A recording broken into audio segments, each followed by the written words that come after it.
Aku membiarkan suamiku dan selingkuhannya tenggelam dalam penyesalan. Sementara aku berdiri tegak menang dengan senyum di wajahku. Aku adalah Nadira, 28 tahun. Seorang istri sekaligus sahabat bagi suamiku, Rangga. Setiap pagi, aku menyiapkan sarapan untuknya. Sementara dia duduk di meja makan, membaca laporan pesanan usahanya. Rumah kami sederhana, tapi penuh tawa dan kehangatan. Hari itu, udara terasa segar. Matahari masuk lewat jendela dapur, menyinari wajah Rangga yang tersenyum kepadaku. Aku nggak tahu gimana caranya kalau kamu nggak ada di sisiku, Dir, katanya sambil memegang tanganku. Aku hanya tersenyum. Bagiku, membangun hidup bersamanya adalah kebahagiaan yang tak ternilai. Setelah sarapan, aku ikut ke gudang untuk membantu mengepak barang pesanan. Kami bekerja berdampingan, saling bercanda di sela-sela pekerjaan. Kadang aku membayangkan masa depan kami.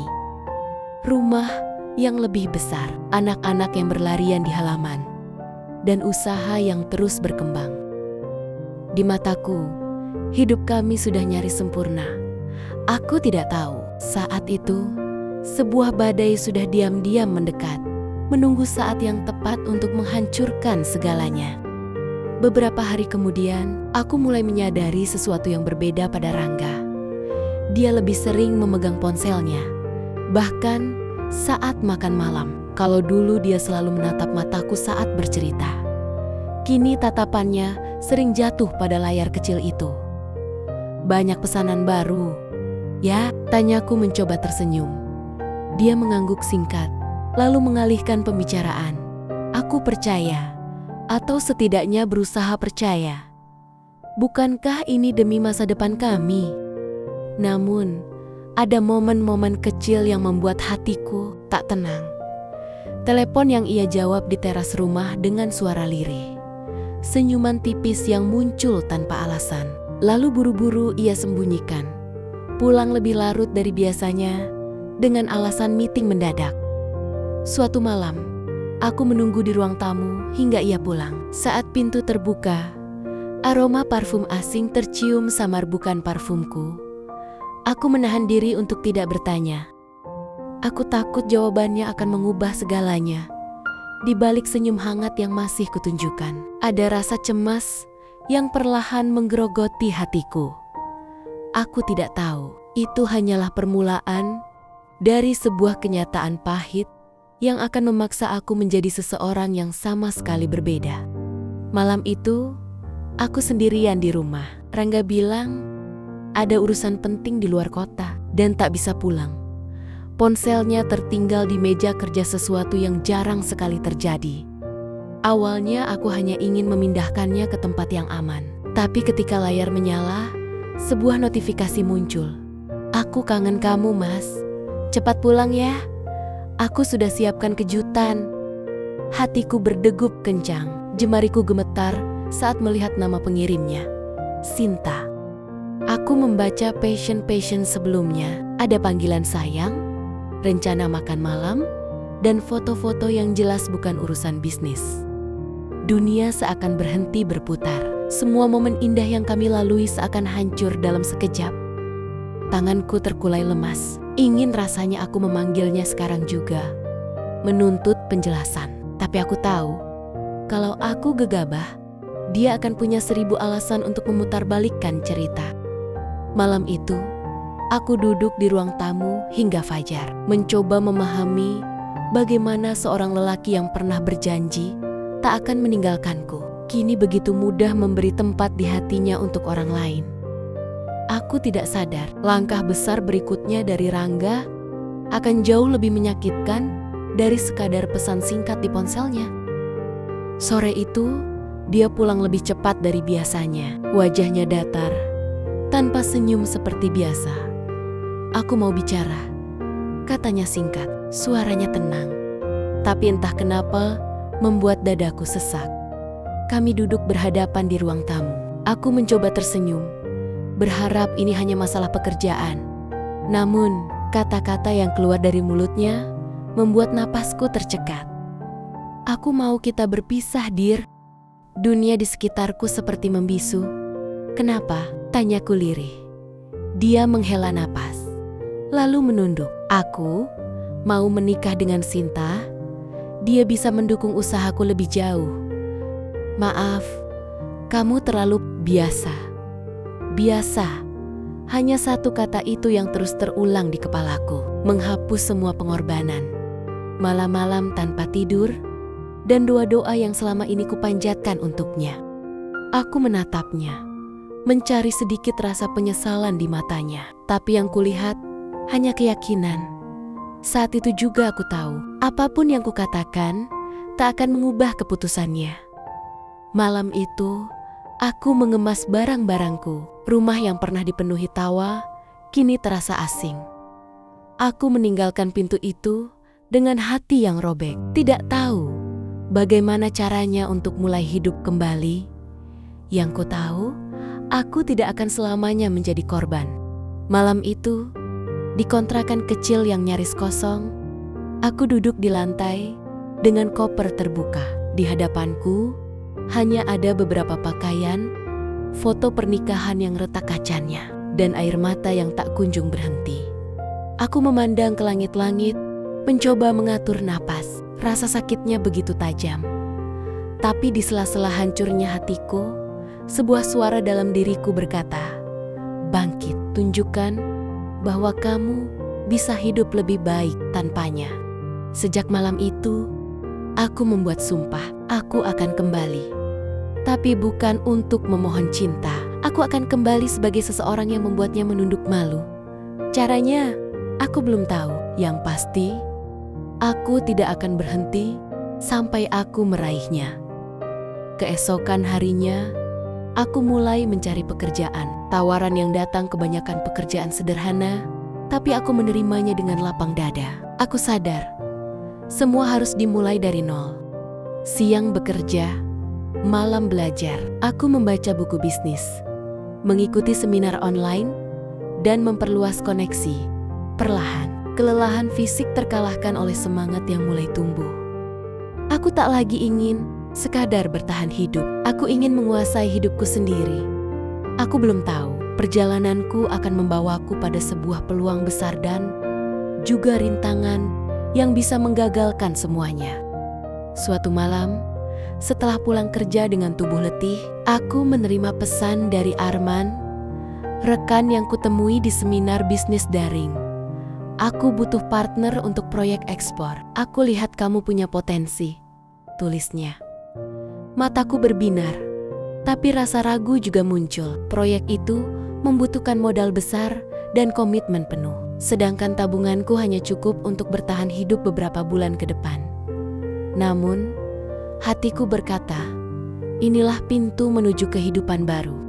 Aku mulai mengumpulkan dana, bahkan menjual cincin pertunangan yang dulu diberikan Rangga. Setiap rupiah yang kugunakan terasa seperti langkah menjauh dari masa lalu. Hari-hari berikutnya penuh tantangan. Proposal ditolak, dokumen ekspor yang rumit, hingga pengiriman pertama yang nyaris gagal karena salah jadwal kapal. Tapi aku menolak menyerah. Setiap masalah ku catat, setiap solusi ku cari.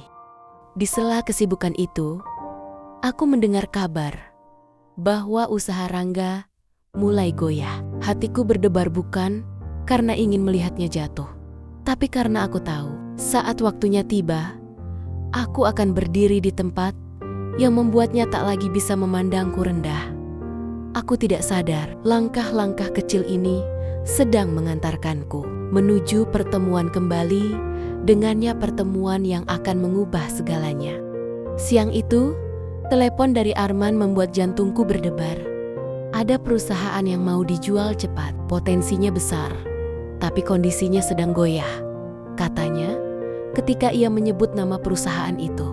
Darahku serasa berhenti mengalir. Perusahaan milik Rangga. Aku terdiam.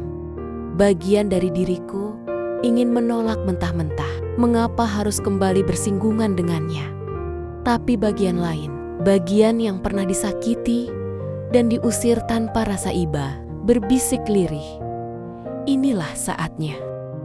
Malam itu, aku gelisah. Di kepalaku Terlintas wajah Rangga, wajah yang dulu kucintai, kini bercampur antara kenangan dan luka. Membeli perusahaannya berarti aku akan melihatnya lagi, menatap mata itu, dan mungkin membuka kembali pintu masa lalu yang sudah susah payah kututup. Namun, aku tahu peluang sebesar ini tak akan datang dua kali. Aku berdiri di depan cermin, memandang diriku yang kini jauh berbeda dari perempuan yang ia tinggalkan. Aku siap, bisikku pelan. Keputusan itu mengantarkanku pada hari yang tak pernah kubayangkan, hari di mana aku akan duduk di kursi pemilik baru, tepat di hadapan lelaki yang pernah menghancurkan hidupku.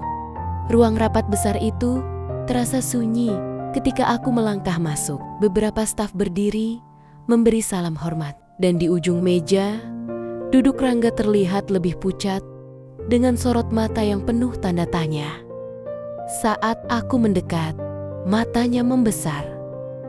"Nadira," suaranya nyaris tak terdengar, seperti tak percaya dengan apa yang dilihatnya. Aku tersenyum tipis. Mulai hari ini, perusahaan ini berada di bawah manajemen saya. Suasana ruangan menegang. Sinta, yang duduk di sampingnya, menatapku dengan pandangan terkejut, bercampur gelisah. Tangannya meremas lengan Rangga, seakan meminta kepastian bahwa semua ini hanya mimpi buruk. Aku menatap mereka tanpa tergesa. Kita akan membuat banyak perubahan, dan saya harap semua orang di sini siap beradaptasi. Tidak ada kata sindiran, tidak ada suara meninggi, hanya ketenangan yang membuat mereka semakin gelisah. Di dalam hati, aku tahu ini bukan akhir. Ini baru langkah pertama dari perjalanan panjang untuk menunjukkan bahwa aku bukan lagi perempuan yang mereka singkirkan dulu. Namun satu hal yang pasti, mulai hari ini, posisi kami sudah terbalik sepenuhnya. Sebagai pemilik baru, aku mengadakan rapat perdana. Semua karyawan hadir, termasuk Rangga dan Sinta, di depan mereka. Aku memaparkan rencana restrukturisasi, bukan untuk menjatuhkan siapapun secara langsung, tapi setiap kebijakan yang kutetapkan secara halus menggeser posisi Rangga dari pusat kekuasaan. Mulai minggu depan, semua proyek harus melewati persetujuan saya langsung. Ucapku mantap. Rangga hanya mengangguk, tapi aku bisa melihat rahangnya mengeras. Sinta mencoba bersikap ramah, menyapaku dengan senyum yang dipaksakan. "Selamat Nadira, senang sekali akhirnya kita bisa bekerja sama." Aku membalas dengan senyum tenang. "Ya, semoga kerjasama ini bermanfaat untuk semua pihak." Di balik tatapanku yang tenang, aku mulai mengatur langkah-langkah berikutnya. Memindahkan proyek-proyek strategis ke tim baru, mengubah sistem kerja, dan memastikan setiap keputusan tidak lagi bergantung pada Rangga. Semua kulakukan dengan aturan resmi, tidak ada yang bisa menyalahkan secara terbuka. Tapi efeknya terasa. Hari-hari berlalu, dan aku mulai melihat perubahan di wajah mereka. Senyum yang dulu penuh percaya diri, kini tergantikan oleh kegelisahan yang sulit disembunyikan. Balas dendamku baru saja dimulai, dan semuanya berjalan sesuai rencana. Suatu sore, ketika sebagian besar karyawan sudah pulang, Rangga mengetuk pintu ruanganku. Wajahnya lelah, matanya memerah seolah tak tidur semalam. Dia berdiri lama di ambang pintu sebelum akhirnya masuk. "Aku ingin bicara," ucapnya pelan. Aku mengangguk, mempersilakannya duduk. Beberapa detik hening, lalu suara itu keluar patah-patah, seakan berat untuk diucapkan. "Nadira, aku salah. Aku menyesal meninggalkanmu. Semua yang kulakukan salah." Aku hanya menatapnya. Di kepalaku terlintas semua malam penuh air mata, semua pengorbanan yang tak pernah ia hargai. "Aku tidak bisa memutar waktu," lanjutnya, "tapi kalau kamu mau, aku ingin memperbaiki semuanya." Aku menghela napas panjang. "Rangga, hidupku sekarang sudah terlalu indah untuk kembali pada masa lalu. Terlalu banyak luka yang tidak bisa diperbaiki hanya dengan kata maaf." Ia menunduk, bahunya merosot, seperti seseorang yang kehilangan segalanya. Aku berdiri, menatap keluar jendela gedung yang dulu menjadi simbol kesuksesannya, kini berada di bawah kendaliku. Balas dendamku bukan menghancurkannya, tapi membuatnya sadar bahwa aku bisa bahagia tanpa dirinya. Aku tidak tahu percakapan itu akan menjadi yang terakhir kalinya kami berbicara secara pribadi. Sejak hari itu, Rangga jarang muncul di kantor. Proyek-proyek yang dulu ia pegang kini sepenuhnya berada di bawah kendali tim baru. Sinta pun terlihat semakin jarang tersenyum. Tatapannya sering kosong di lorong kantor.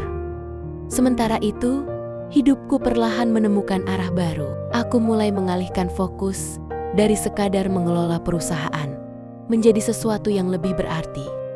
Aku membentuk program pelatihan gratis untuk perempuan yang pernah disisihkan atau ditinggalkan, membekali mereka dengan keterampilan bisnis dan kepercayaan diri. Setiap kali melihat mereka tersenyum saat berhasil mendapatkan klien pertama atau memegang hasil kerja kerasnya, aku merasa lebih puas daripada sekadar melihat Rangga terpuruk. Malam-malamku kini tidak lagi diisi air mata, melainkan rencana masa depan. Aku mulai membuka hatiku pada kemungkinan baru, meski belum tahu siapa yang akan menempati ruang itu. Yang jelas, aku tidak lagi hidup di bawah bayangan masa lalu. Dan tanpa kusadari, langkah terakhir dari perjalananku sudah semakin dekat langkah yang akan menjadi penutup dari semua bab ini. Hari itu, langit Jakarta cerah. Aku berdiri di balkon kantor di lantai 10. Memandangi jalanan yang ramai, angin sore menyapu rambutku, membawa aroma hujan yang belum turun. 3 tahun lalu, aku berdiri di tempat yang berbeda di depan rumah yang pernah aku sebut rumahku. Dengan koper di tangan dan hati yang patah. Kini, aku berdiri di puncak pencapaian yang dulu hanya bisa kupikirkan di dalam doa. Pagi tadi, sekretarisku datang membawa sebuah map. "Bu, ini undangan pernikahan." Suaranya ragu. Saat kulihat, jantungku sempat berdegup sedikit lebih cepat. Nama Rangga tertera di sana pernikahan kedua. Bukan dengan Sinta, melainkan dengan wanita lain yang belum pernah kudengar namanya. Aku memandang undangan itu cukup lama, lalu menutupnya kembali. Tidak ada amarah, tidak ada sedih, hanya perasaan datar yang penuh ketenangan. Sejak pertemuan terakhir kami, hidupku telah berubah terlalu jauh. Aku bahkan tak lagi menyimpan rasa ingin tahu tentang kehidupannya. Semua luka itu sudah sembuh, meninggalkan bekas yang kini menjadi pengingat akan kekuatan yang pernah tumbuh dari keterpurukan. Sore itu, aku memutuskan keluar lebih awal. Aku melangkah menuju sebuah aula sederhana di pinggiran kota, tempat acara penutupan program pelatihan yang kubentuk.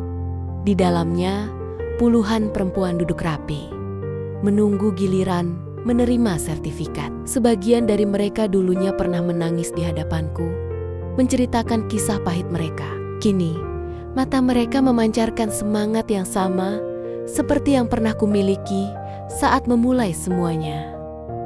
"Aku tahu, perjalanan kalian tidak mudah," kataku ketika naik ke panggung. Suaraku mantap, meski hatiku terharu. Tapi ingatlah, kita tidak diukur dari siapa yang meninggalkan kita, melainkan dari bagaimana kita memilih untuk berdiri lagi. Luka itu mungkin akan selalu ada, tapi jangan biarkan luka itu membatasi langkah kalian.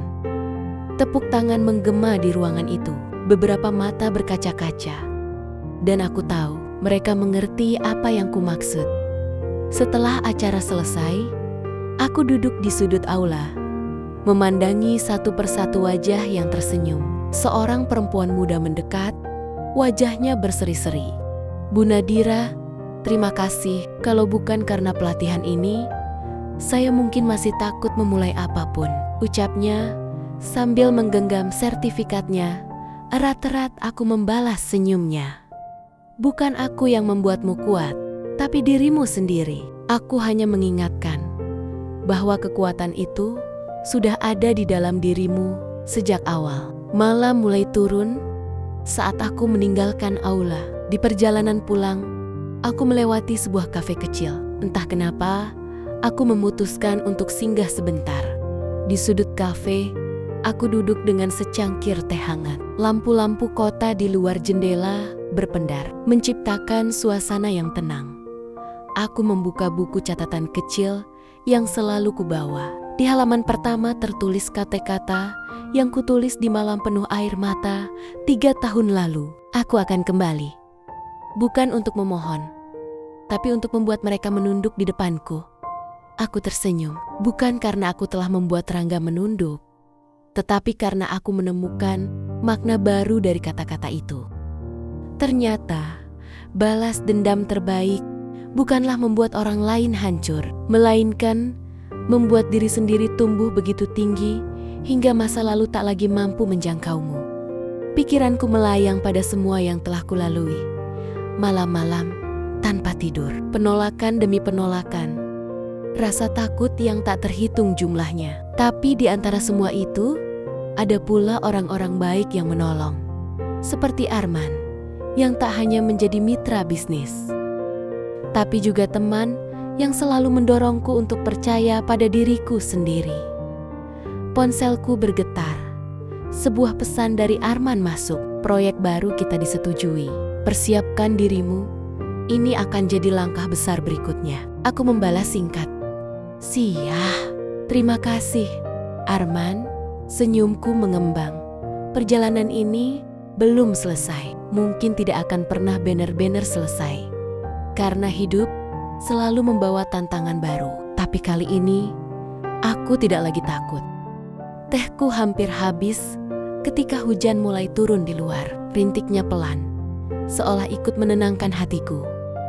Aku berdiri, membayar, lalu keluar ke jalan. Payung transparan yang kubawa memantulkan cahaya lampu jalan. Sementara langkah kakiku mantap menapaki trotoar basah. Dalam hatiku, aku berterima kasih pada diriku yang dulu perempuan yang hampir menyerah, tapi memilih untuk bangkit. Aku juga berterima kasih pada semua luka, karena tanpa mereka, aku tak akan menjadi aku yang sekarang. Saat menatap ke langit malam yang dipenuhi titik-titik hujan, aku mengucapkan kata-kata yang dulu tak pernah bisa keluar dengan tulus. Terima kasih Rangga, karena kau telah melepaskanku. Itu adalah hadiah terbesarmu untukku. Aku melangkah pergi, meninggalkan masa lalu yang pernah menjeratku. Bukan dengan kebencian, tapi dengan hati yang bebas. Karena akhirnya, aku mengerti kemenangan sejati bukanlah saat mereka menyesal, tetapi saat kita menemukan kebahagiaan tanpa mereka. Dan malam itu, di tengah hujan yang menenangkan, aku tahu bab ini telah benar-benar selesai.